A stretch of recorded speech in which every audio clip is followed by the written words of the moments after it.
Aujourd'hui, entre midi et 2, j'ai un petit peu le temps, donc j'en ai profité pour démonter la crémaillère de l'Alpine hier soir, ce qui fait qu'entre midi et 2, eh ben, je peux la remettre en état et j'ai découvert une petite bricole, je vais vous montrer.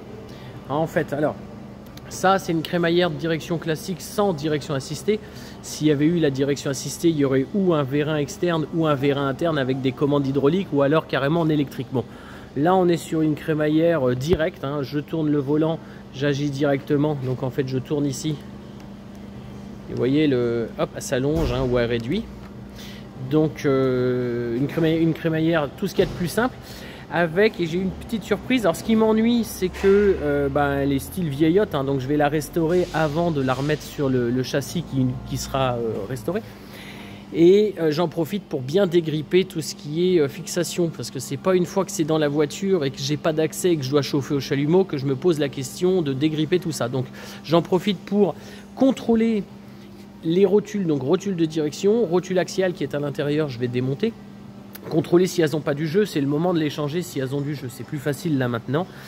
J'en profite également pour dégripper l'autre côté, ce qui fait que pour régler mon parallélisme, ça se passe par là, hein. J'allonge ou je réduis le tube ici pour allonger et régler mon parallélisme. Ça, on va en parler juste parce que juste après c'est intéressant.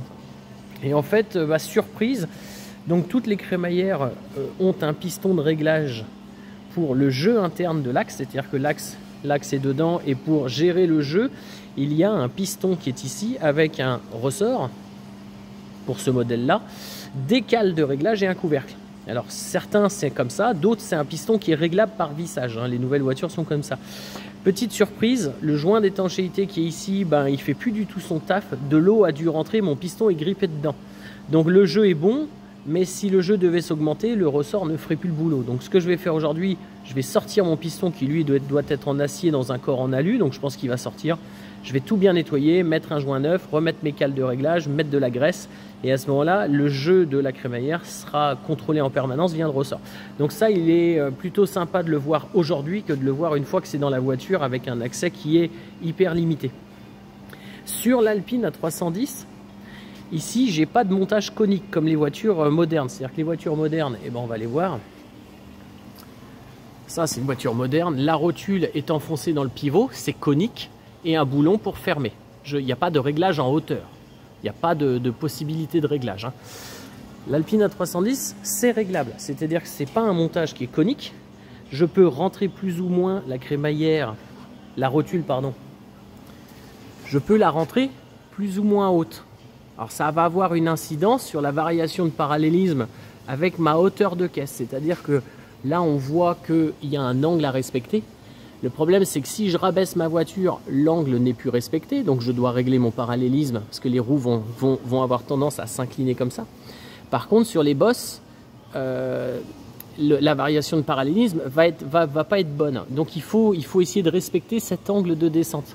Ce qui fait que si je rabaisse ma voiture, ma biellette va se retrouver beaucoup plus droite, et grâce à la vis de réglage, je vais pouvoir récupérer une partie de cette orientation. J'aurai pas assez de réglage, mais quand même une partie. Et c'est important.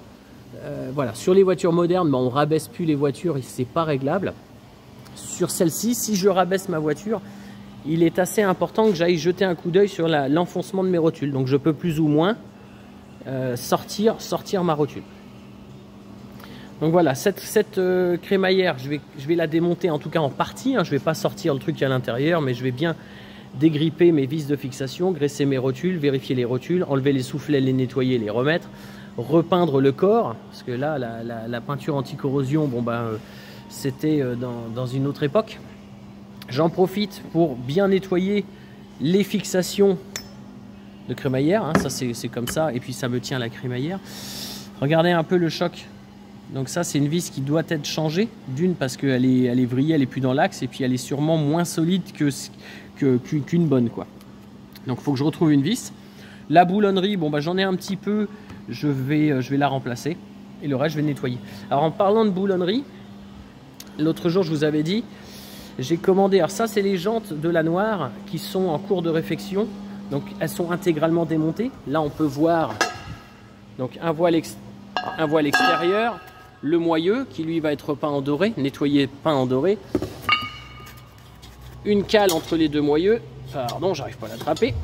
Une cale entre les deux moyeux, hein, entre les deux voiles. Le joint d'étanchéité qui doit être en bon état et le voile intérieur. Donc voilà, toutes les vieilles vis. Je vais vous montrer. Hop.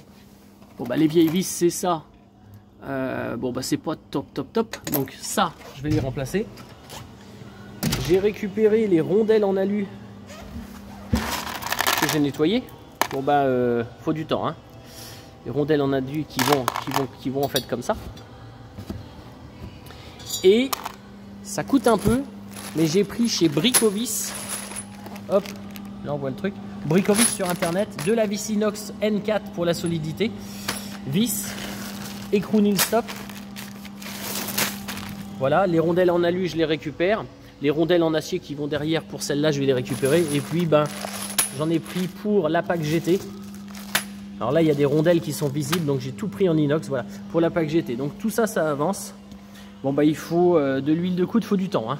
Faut du temps. Les voiles, c'est pas encore un polissage qui est parfait. Alors ça c'est le voile intérieur, il va rester comme ça. On va pas non plus déconner. Donc voilà, ça avance toujours. Faut beaucoup de temps, mais on désespère pas. Donc voilà, les pièces en fait je les rénove comme ça calmement entre midi et 2. Ensuite je vais les empaqueter en carton et quand il sera temps de remonter la voiture, je pourrai remonter des pièces qui sont esthétiquement jolies. Hop, ça zoome pas. Esthétiquement jolies et qui fonctionnent. Donc beaucoup de temps, beaucoup de patience, mais bon, on avance. À bientôt.